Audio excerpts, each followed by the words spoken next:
வெளிப்படுத்தின விசேஷம் அதிகாரம் 2. அப்போஸ்தலன் யோவான் கண்ட தரிசனத்தில் இயேசு கிறிஸ்து ஆசியாவில் இருந்த 7 சபைகளில் முதல் 4 சபைகளுக்கு தமது செய்தியை அளிக்கிறார். ஒவ்வொரு சபையின் நல்ல செயல்களையும் அவர் பாராட்டுகிறார். ஆனால் அவர்கள் திருந்த வேண்டிய இடங்களையும் அன்போடு எச்சரிக்கிறார். 1. எபேசு சபை. இயேசு கூறினார், உங்கள் உழைப்பையும் பொறுமையையும் தீயவர்களை சகிக்காமல் உண்மையை காத்ததையும் நான் அறிவேன்.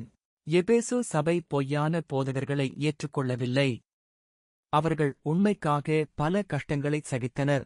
ஆனால் அவர்களிடம் ஒரு குறை இருந்தது. நீங்கள் முதலில் கொண்டிருந்த அன்பை விட்டுவிட்டீர்கள். அதனால் இயேசு அவர்களை மனந்திரும்பும்படி அழைத்தார். நீங்கள் மனந்திரும்பாவிட்டால் உங்கள் விளக்குத்தண்டை அதன் இடத்திலிருந்து அகற்றுவேன். ஆனால் வெற்றி பெறுகிறவர்களுக்கு அவர் ஒரு வாக்குறுதி அளித்தார். தேவனுடைய பரதேசில் உள்ள ஜீவ விருட்சத்தின் கனியை உண்ணும்படி நான் அனுமதிப்பேன். 2. ஸ்மிர்னா சபை. இந்த சபை வறுமையிலும் துன்பத்திலும் இருந்தது. ஆனால் இயேசு கூறினார், நீங்கள் வறியவர்களாக இருந்தாலும் உண்மையில் செல்வந்தர்கள். அவர்கள் இன்னும் அதிகமான உபத்திரவங்களை சந்திக்கப் போவதாக அவர் அறிவித்தார்.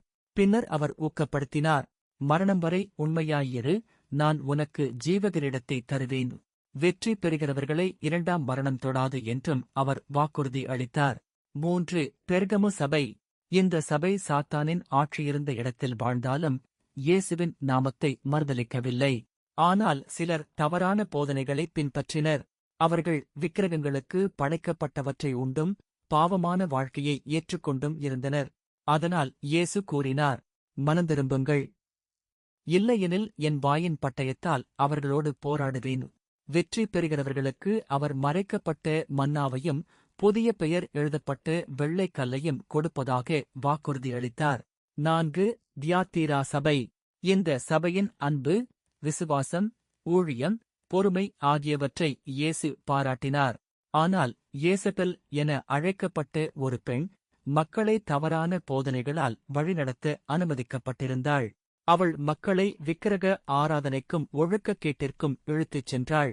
இயேசு அவளுக்கு திருந்த நேரம் கொடுத்திருந்தாலும் அவள் மனந்திரும்பவில்லை.